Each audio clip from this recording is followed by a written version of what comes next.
Santa Catarina vão virar um favelão. Aí tem muita gente que acha que isso é xenofobia, estão chamando o Matheus de racista, me chamaram de racista nos comentários. Não é ser racista, é ter razão, é ser racional. Eu não tenho nada contra ninguém do Nordeste, eu não tenho nada contra paraense, nortista. É questão de, eu quero morar em um lugar que não seja favelizado. Bom, então, como que é a migração aí em Goiás? Cara, assim, as cidades da região metropolitana tem muita gente de estados do Norte e Nordeste, principalmente Pará e Maranhão. Assim, por exemplo, aqui em Goiânia, se você pegar Goianira, a região noroeste de Goiânia tem muito morador de outros estados. Aqui não é um problema tão grave quanto aí, porque talvez é difícil você encontrar um goiano genuíno, por exemplo. Eu sou a segunda geração de goiano da minha família, por exemplo. Meus avós são maranhenses, vieram para Goiás e houve meio que uma... Tipo, eles agregaram bastante naquela época, porque não tinha ninguém morando em Goiás, lidando ainda naquela época com um paradoxo da decadência. E então, eu acho que aqui é o melhor dos mundos, porque não existe tanto conflito. Embora a gente não tenha, por exemplo, eu aposto que se fizesse aquela experiência do bolo de aniversário da cidade, não ia ser o escândalo total que seria na cidade do interior do Maranhão, mas nem seria todo mundo educadinho esperando sua vez de pegar um pedaço de bolo, sabe? Ia ser meio que um meio termo. Então, acho que a gente conversa muito bem com essa realidade, com as duas realidades, enfim. Mas tem muita gente de fora aqui. Não, esse exemplo do bolo eu vou começar a ser obrigado a falar aqui em Santa Catarina. Santa Catarina é o pior estado do Brasil. O povo é imundo em Santa Catarina, não tem emprego, o crime organizado tá dominando. Eu vou ter que falar isso, porque assim, vem uma galera, e aí esse é um ponto, vem uma galera de culturas completamente diferentes e que muitos deles não respeitam a cultura de Santa Catarina, que é o motivo de Santa Catarina ser tão próspera. Sim. É o estado mais próspero, um dos estados mais prósperos, é um dos estados mais prósperos do Brasil por causa da cultura, por causa da tradição e por causa do que essas pessoas carregam. E se continuar desse jeito, vai virar um favelão. Não tem outra opção. E aí você vê, a gente tem que se orgulhar de Santa Catarina porque funciona, porque Santa Catarina, que a gente fala, tem mais de 80% é o estado do Brasil com mais emprego formal. Aí, é aquele negócio do problema da migração que a gente está falando. Se você é bom, se você quer vir trabalhar, venha. Se você quer vir não trabalhar, se você quer vir vagabundear, viver de Bolsa Família, você vai acabar estragando o estado. Aí é o que entra também na questão que você está falando. O problema não é a migração em si. O problema é o crescimento desordenado. Então, Santa Catarina você tem culturas muito diferentes. E, obviamente, isso dá um choque cultural, mas o problema não é quem vem do Maranhão. O problema não é quem vem do Belém para trabalhar e para fazer crescer o estado. Porque Santa Catarina é um estado, como aí em Goiânia, como em Goiás, é um estado formado por migrantes. O problema é uma urbanização fracassada. E aí começa todos os problemas. Por quê? Morador de rua. E aí o que a gente estava abordando, morador de rua não é a causa. Morador de rua é a consequência. Crime organizado não é a causa. Crime organizado é a consequência. Favela não é a causa. Favela é a consequência. É a consequência de uma urbanização fracassada. Belém do Pará não é um favelão à toa. Belém do Pará é um favelão porque não se urbanizou completamente com o êxodo rural e teve governantes vagabundos coronéis que deixaram a cidade ao léu. E aí o que acontece? Essas pessoas vêm e migram em uma quantidade absurda. Eu vou falar de Santa Catarina porque é onde eu conheço os dados. Mas eles migram para Santa Catarina. Santa Catarina não tem capacidade para suportar essa quantidade de imigrante. Por quê? O sistema público de saúde não tem capacidade para suportar toda essa gente. Quase 300 mil pessoas que nos últimos anos vieram para cá. O trânsito em Florianópolis só piora, porque ele não tem capacidade para comportar tanta gente. A moradia só piora e começa... Florianópolis está favelizando, gente. Florianópolis, se você viesse para cá há 10 anos, não tinha favela direito. Hoje, Florianópolis tem favela. Por quê? Por causa da urbanização fracassada, que com essa migração gigantesca, as cidades começam a se destruir. Florianópolis, em 10, 20 anos, pode virar tão insegura quanto o Rio de Janeiro. E hoje é a capital mais segura do Brasil. E aí, virando aí para Goiás, cara, pensa comigo. Você diz que não tem um problema de imigrantes. Porque a migração, segundo Edward Glaser, que é um dos maiores urbanistas do mundo, e para falar desse assunto eu venho lendo bastante sobre ele, ele diz que a migração é uma potência para a cidade se desenvolver, é extremamente necessária. Porém, se o serviço público não acompanha o crescimento privado, a cidade é destruída. E aí você já começa a ter esses indícios de urbanização fracassada aí em Goiânia. Não é à toa que tem morador de rua. Não é à toa que tem um crime organizado. Como que é favela aí em Goiânia? Tem bastante ou tem pouco? Não, Goiânia, se você de favela, eu tinha puxado esse dado, o percentual de glebas irregulares é cerca de, não dá nem 1% do território da cidade e não tem 2.000 pessoas morando em favelas aqui em Goiânia. São todas comunidades, assim, muito pequenas, muito por uma política adotada, correta ou não, eu acho que foi mais acertada do que a média das outras.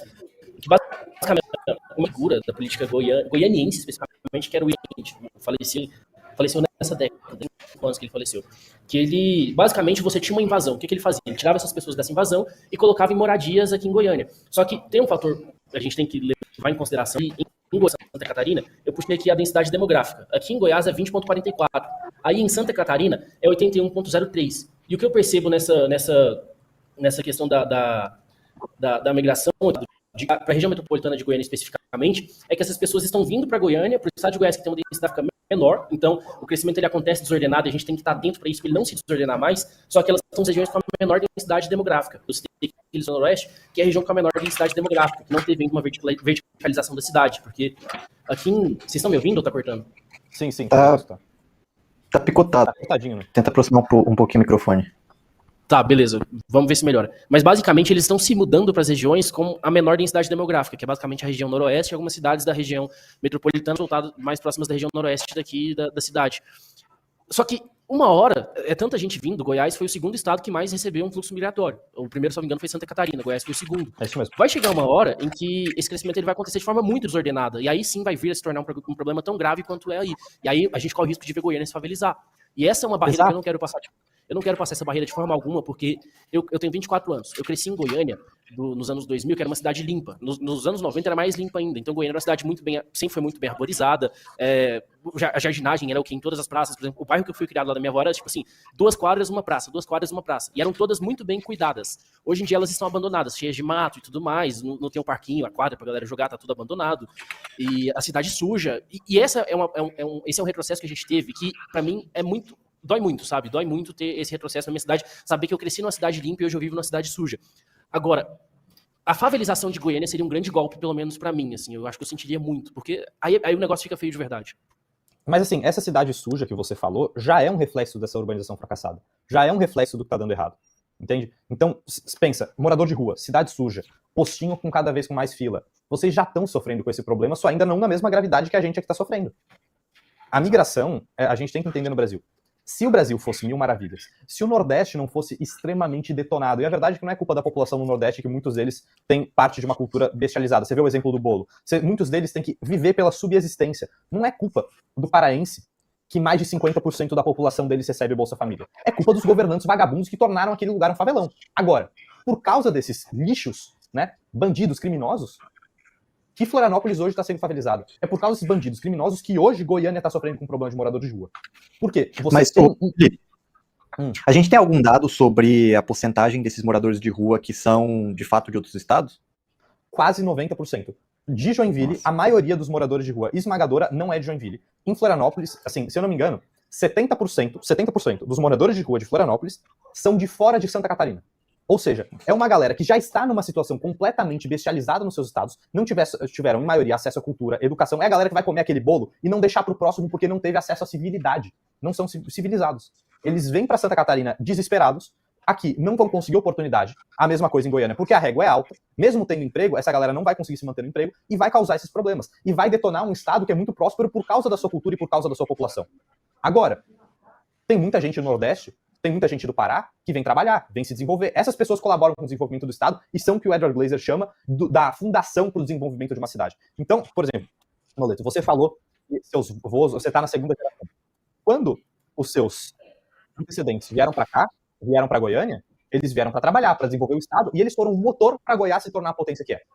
Agora, quem vem dessa cultura bestializada não vai ser esse motor. Quem vem dessa cultura bestializada, que foram colonizados por esses coronézinhos, vão ajudar a destruir o Estado. Agora, tirando o fator cultural, se fosse só o nível que está acontecendo no Brasil, já seria um problema. Porque o Brasil paga o sistema público, o governo está com um orçamento, aquele orçamento obrigatório, que vai chegar a 100%, a máquina pública vai estourar até 2028, e os estados estão sendo obrigados a segurar esse rojão. Só que os estados, em grande parte, assim, a gente está em duas situações. Assim, o Calil em Portugal tá com esse problema de imigração também, mas agora aqui em Goiás, ia falar um pouquinho sobre isso, e eu vou entrar nesse tema porque eu acho muito interessante fazer o paralelo. Então, eu já quero passar para você porque eu quero saber isso, mas aqui no Brasil, em Goiás, em Santa Catarina, a gente está em estados que são a exceção do Brasil que dá certo. Os estados deles foram dominados. E aí a gente sofre com esse problema da urbanização fracassada. Por quê? Porque o serviço público ele não tem capacidade de sustentar o crescimento privado. Aí você já começa desses problemas. E aí vem a necessidade de ter um controle de imigração. Porque se a gente não tiver um controle de imigração, eu repito isso várias vezes, a gente vai virar um favelão. E não é questão de eu não querer paraense em Santa Catarina. Eu quero paraense. Eu quero gente que vem trabalhar. Mas se não tiver esse controle, nossos estados vão favelizar. Porque o sistema de incentivo está todo errado. E o Brasil, via de regra, já é um país que não se leva a sério. São poucos locais em que, por exemplo, eu cresci numa região mais pobre, uma região mais periférica, mas não chega nem perto da favela, sabe? É uma região que tinha um outro cara ali que metia o louco, outro, mas era, tipo, a polícia sempre esteve presente. Inclusive tem até uma história muito engraçada, não, uma história boa até, de quando o Caiado ganhou em 2019, que lá no bairro da minha avó, tinha uma zona lá do bairro mais perigosa, e que tinham uns metendo louco, fazendo assalto e tudo. E os policiais da região chegaram na mãe de uns malinhas lá e falou, ó, agora mudou o governador e a ordem é para passar esses caras. Então, eu posso dar um conselho para a senhora? Tira seu filho dessa vida, ou faz ele sair daqui. Porque se ele continuar aqui fazendo o que ele faz hoje, a senhora vai enterrar seu filho. Então eu te dou esse conselho, sabe? Tira seu filho dessa vida ou tira ele daqui. E dito e feito, ficaram, morreram. E tem isso, esse tratamento. Né? Se, por exemplo, se fosse uma favela, por exemplo, isso não aconteceria, porque esses caras que estão metendo louco, eles teriam dominado o território, por exemplo. Exato. E aí você tem que ter aquelas duas palavrinhas. Prendeu, matou. O tratamento, quando uma civilização falha, uma urbanização falha, tem que ser duro invariavelmente. O tratamento com um bandido faccionado tem que ser prendeu, matou. O tratamento com um morador de rua, que já está ausente da sociedade, tem que ser internar. E se a gente não resolver esses problemas, vai acabar. O tratamento com migração tem que ser coibir a migração e deixar a migrante entrar no Estado conforme a capacidade do Estado de atender aquele migrante e de receber aquele migrante. Porque senão, vai acabar. Senão um Estado que é bom, acaba. Se você não tiver isso tudo que eu falei, uma linha dura, não é radicalismo. É conviver com a realidade que a gente tem no Brasil. Se a gente não tiver essa linha dura de execução, Santa Catarina vai virar o Pará. Goiânia vai virar o Pará. E não é isso que a gente quer. E aí eu queria ver do Calil também, porque a gente tem a sensação no Brasil, assim, tudo tá dando errado. O Estado não é suficiente. A gente tem um resquício do que funciona no Brasil. O resquício do que funciona. A gente tá tentando agarrar. A gente tá numa situação mais confortável que 90% dos brasileiros. Agora, e a gente já tá vendo as coisas ruindo. Como que é numa sociedade teoricamente mais desenvolvida que a nossa? Cara, olha só, antes de partir para esse assunto, eu queria só fazer uma sugestão aqui para o Renato Império, que quando ele for tratar do tema dos secotins, que a gente tenha uma ala especial, uma clínica para esses moradores de rua, né, serem internados, assim, resolver o problema do Brasil em relação aos moradores de rua. Mas, cara, olha só, a gente tem aqui uma diferença muito grande para o Brasil. Essa diferença, ela não é, pode ser vendo de fora pode ser muito gritante para mim, mas já você me diz como é. Porque aqui nós temos uma diferença cultural, assim, eu acho, na minha opinião, 10 vezes maior do que a gente tem aí do maranhense chegando no Goiás. Aqui a gente tem um pessoal que é, eu diria, 10 vezes mais bestializado do que o maranhense, que são indianos, que são marroquinos, que são pessoas de outros países que já deram errado e chegam aqui numa cultura totalmente diferente. E aqui nós temos o fator de que temos infraestrutura, temos um país que ele tem milênios de história, temos uma nação europeia que tem milênios de história e tem as suas infraestruturas que funcionam, só que elas também ficam sobrecarregadas. E não é só o setor público, a gente tem também o setor privado. Hoje em dia, principalmente hoje, que a gente está no auge do verão, você não consegue encontrar casas para alugar. Ou seja, vamos dizer que um português decidiu mudar de uma área de Portugal para outra, ele não consegue encontrar casas para alugar. Vamos dizer que um imigrante chegue aqui de outro país, tudo certinho, que queira trabalhar, que venha para trabalhar. Ele não consegue encontrar uma casa para viver porque está tudo sobrecarregado. E está tudo sobrecarregado e você encontra garagens onde tem, sei lá, 20 indianos vivendo um em cima do outro. É uma situação complicadíssima. Para além disso, da sobrecarga do setor público, do setor privado, a gente tem também a cultura, que o choque de culturas, cara, ele é absurdo, e esse pessoal começa a trazer hábitos. Na minha opinião, quando você se muda para um local, quando você se muda para uma cultura, você não precisa absorver totalmente a cultura do local, mas você precisa ter, no mínimo, o respeito pelas pessoas que já vivem ali e têm as suas tradições. Isso não acontece de forma alguma. De forma alguma, também estou sendo um pouquinho radical. Nós temos, sim, pessoas indianas de todos os países que vêm para trabalhar. E tenho até um elogio para eles que, pelo menos no meu setor, são excelentes trabalhadores. Mas você tem também uma grande parcela que vem só para viver de subsídio. E aí você vê, da mesma forma que a gente vê mendigos dizendo, eu recebo tanto do Bolsa Família, eu recebo tanto de outro auxílio, eu recebo tanto de outra coisa, você vê esses indianos recebendo também esses auxílios do governo. Então, o governo, ele dá esses auxílios, e ao dar esses auxílios, eles atraem cada vez mais, porque o pessoal tem uma vontade de, poxa, eu vou sair aqui da merda que eu tô, numa Índia da vida, em outros países que são bestializados entre aspas, né? Eles chegam aqui em Portugal... Mas tem uma cultura, né, bestializada em alguns sentidos, tipo, você não pode falar que todo nordestino tem a cultura bestializada, mas é um fato Sim. Que boa parte do Nordeste, do Pará, da Bahia, tem uma cultura bestializada e foram bestializados. Né?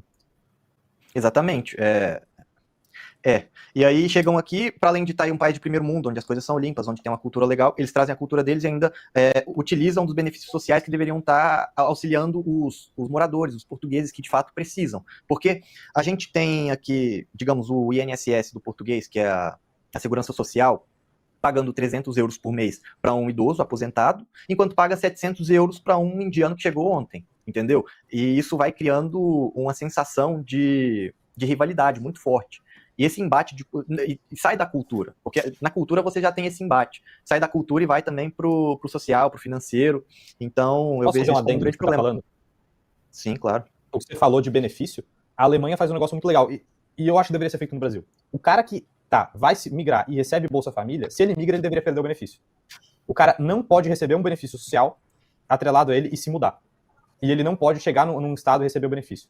Ou ele fica no estado dele, ou ele renega o benefício e vem. Porque vai ser mais um cara nessa engrenagem de falta de trabalho. Um cara que não vai trabalhar e que vai ficar refém da sociedade e favelizando a sociedade, e transformando uma cultura boa, numa cidade boa, numa cidade degradada, né? E eu acho que é muito isso que vocês devem ver aí, né? Exatamente, cara. Só um segundinho que minha filha invadiu a sala aqui, vão dialogando aí. Cara, mas sabe o que eu percebi da exposição do Calil? É que tem aqui Goiás lidando com o problema da migração no modo easy, tem Santa Catarina, o negócio já ficando bem mais difícil, e tem o Calil vivendo lá no modo hard. Imagina se as pessoas estivessem mudando aí pro seu estado e morando 20, 30 pessoas numa garagem, sabe?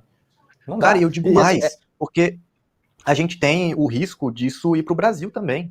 Nós temos que primeiro combater a migração e depois se prevenir, porque nós temos aí quase 2 bilhões de indianos no mundo, e quando a Europa estiver cheia, quando eles fizerem uma substituição étnica, que vai acontecer, porque os portugueses não têm filhos, a demografia aqui tá péssima. Outro dia, eu fui com a minha esposa, ela tá grávida, num centro de saúde para ela fazer um exame, e para não falar que não tinha um português dentro da sala, tinha um português que era casado com uma brasileira. A sala tava lotada, ou era indiano, ou era brasileiro, ou era sei lá o quê, mas não tinha nenhum português ali naquela consulta. Então, é grave. E depois que acontecer isso tudo aqui, eu temo de verdade que eles partam também para o Brasil. Porque isso tudo, na minha opinião, não é simplesmente uma migração repentina que aconteceu por acaso. Na minha opinião, é uma estratégia de soft power aí e de guerra híbrida. Cara, é muito interessante esse ponto. E é aquele negócio, a minha opinião, é polêmico, é pesado. Eu acho que não deve deixar entrar. Santa Catarina está recebendo um bando de gente que não tem condição de entrar no estado e que vai diretamente contra a cultura do catarinense. É aquele negócio, se você vem somar, venha. Mas tem gente que vem destruir a cultura. E veio viralizando um monte de vídeos desses, de alguns de paraense e tal, falando mal de Santa Catarina e falando que vem de Santa Catarina pra votar no PT, pra destruir o estado. E, cara, a gente não pode aceitar essa galera. E aquele negócio, não é contra paraense. Nos meus, assim, eu vou falar a verdade. Eu comecei a fazer vídeo atacando esse ponto da migração. Tive um com mais de 200 mil no TikTok, uns 3 seguidos com 10 mil, outro com 40 mil no Instagram. O tanto de seguidor vindo de Belém que eu ganhei não é brincadeira.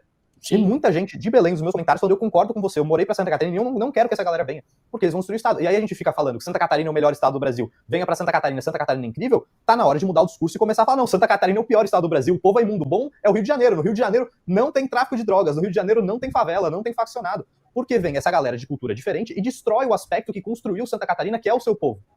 Esse é o ponto. E se continuar deixando essa galera completamente diferente vir e uma galera que não quer contribuir com o Estado, a gente vai virar um favelão. A gente vai virar o novo Pará. A gente vai virar o novo Rio de Janeiro. E a gente tem que ter orgulho de Santa Catarina. E o que a gente tem orgulho foi construído pelo povo trabalhador. Foi construído por um povo dedicado, um povo que pensa em prosperidade. Agora, se vier essa galera, não vai dar certo. Se vier gente que não quer contribuir de culturas opostas e que vem destruir a nossa cultura, o Estado de Santa Catarina e tudo que fez Santa Catarina ser o Estado com mais emprego formal do Brasil vai ser destruído. Agora, quem quer vir trabalhar aquele negócio, quem quer vir contribuir, venha e tem que vir porque eles vão ser o motor do nosso estado crescer. O problema é que a gente não consegue ter esse controle.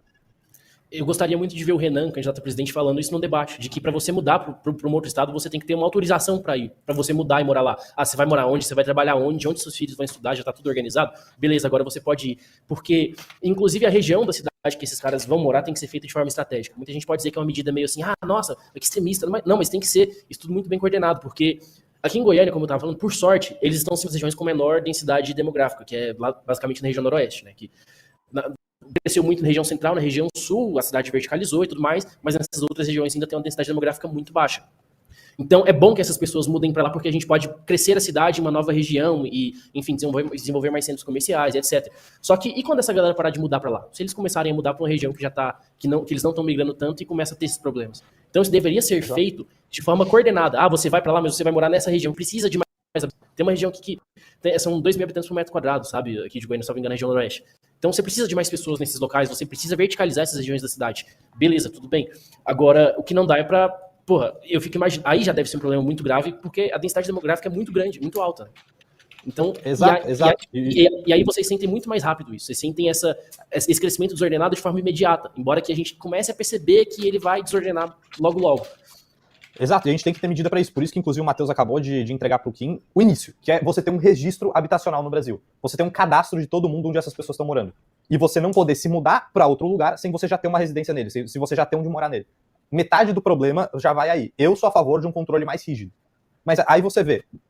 E por que eu sou a favor de um controle mais rígido? Inclusive de um controle que não deixe, como é na Alemanha, alguém que tenha Bolsa Família se mudar, sem perder o benefício. Porque, ó, tem um estudo da FGV que a gente usou no relatório. Saiu um estudo da FGV que mostra que o Bolsa Família desincentiva o trabalho. Pensa. Quanto que vocês acham que... vocês sabem qual que é a faixa do Bolsa Vocês sabem qual que é a faixa do Bolsa Família para você não receber o benefício? O valor máximo? Não. É R$218. É R$218 a renda máxima da família. Em 2019, 14 milhões de pessoas recebiam Bolsa Família. Hoje, são mais de 50. O governo quadruplicou os gastos com Bolsa Família. Hoje são gastos mais de 170 bilhões com Bolsa Família. Agora, vocês aí, se vocês estivessem no mercado de trabalho, vocês estão em uma situação que vocês querem se desenvolver, se mudaram para Santa Catarina, por exemplo, vocês vão querer um trabalho que pague R$800 ou você vai querer receber 600 do Bolsa Família? Sem fazer nada, não precisa fazer nada o dia inteiro. Exato, e aí é um sistema que você captura essa pessoa para esse sistema assistencialista e ela não consegue sair, não tem uma margem de saída. Por isso que no Brasil quadruplicou a quantidade de pessoas no programa. O Brasil, o governo Lula, está criando reféns com Bolsa Família. Aí aquele negócio, o projeto de renda mínima é um projeto liberal do Milton Friedman, mas qual que é a diferença do remédio para o veneno? A dose. A dose do Bolsa Família está completamente errada, está criando uma população refém, uma população que o Brasil já é um problema de produtividade. Você quer acabar com a escala 6x1? Você aumenta a produtividade. Você tem um programa que é o Bolsa Família, que é um completo desincentivo à produtividade. A cada 2 famílias que entram no programa do Bolsa Família, uma sai do mercado de trabalho. Ou seja, é o governo Lula que dá dinheiro pelo Bolsa Família para o tráfico de drogas, o morador de rua, também desincentiva a produtividade, que é o meio que o Brasil precisa para crescer. Então o Bolsa Família está todo errado, tá todo errado. E o Bolsa Família é um dos motivos do Brasil tá favelizando, é um dos motivos do Nordeste estar cada vez mais pobre e é um dos motivos do Brasil não conseguir ter mais produtividade. Então, é um programa que deveria ser excelente, é um programa que a renda mínima é extremamente necessário, eu sou favorável, mas errou na dose, ou completamente na dose. Uma coisa interessante aqui é que Portugal e uma parte da Europa se tornou refém desses imigrantes, né? Porque a gente tem por volta de 11 a 12 milhões de habitantes aqui, e 30% dessas pessoas são imigrantes. E elas quem sustentam o sistema financeiro português hoje em dia. Elas que pagam a pirâmide, que é a aposentadoria dos mais velhos, elas que pagam imposto e que querem trabalhar também com os trabalhos de menor qualificação, né? Isso com certeza acontece aí também. Muito provavelmente os migrantes, eles aceitam trabalhos que a população do local normalmente não aceita. Isso acaba gerando uma dependência do próprio Estado nessas pessoas, ou não? Sim, mas é que aí você tem uma questão, a migração é muito uma faca de 2 gumes. Sabe aquela pirâmide do equilíbrio, assim? É um pouco de droga, um pouco de salada. A migração, ela é excelente para um ponto de desenvolvimento da cidade, excelente para um ponto de uma cidade crescer e se desenvolver. Porque, assim, isso é comprovado pelos grandes cientistas e os grandes economistas urbanos. A cidade, a urbanização, ela é fonte de riqueza. E a cidade, a urbanização, nenhuma cidade ocorre sem migração. Nova York teve um fluxo migratório imenso. Tipo, em um ano era 80 mil moradores, depois de 5 anos era 800 Ou seja, agora, com planejamento público isso é excelente. Sem planejamento público é uma desgraça. Exato. A migração é aquele negócio. A migração é um escanteio bem batido. Você tá na linha. Se você joga pro meio da área, é gol. Se você joga um pouco pra direita, você devolveu a bola pro goleiro. Se você não conseguir ter uma migração controlada, se você não conseguir ter uma migração que o serviço público acompanhe, é terrível. Se você conseguir ter uma migração de mão de obra qualificada, uma migração de gente capacitada, de gente que quer trabalhar, que quer desenvolver, que aceita a cultura do lugar e fala, não, assim, eu tô vindo de Belém. Eu tô vindo numa cidade que mais de 50% dos moradores vem de favela, eu não aguento mais essa condição. Eu vou para Santa Catarina, vou me desenvolver, vou trabalhar. Essa pessoa é uma das principais responsáveis por Santa Catarina ser o estado tão bom que é.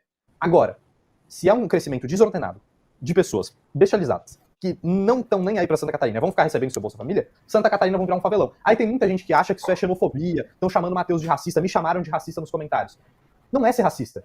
É ter razão, é ser racional. Eu não tenho nada contra ninguém do Nordeste. Eu não tenho nada contra paraense. Nortista é questão de, eu quero morar num lugar que não seja favelizado. Ponto.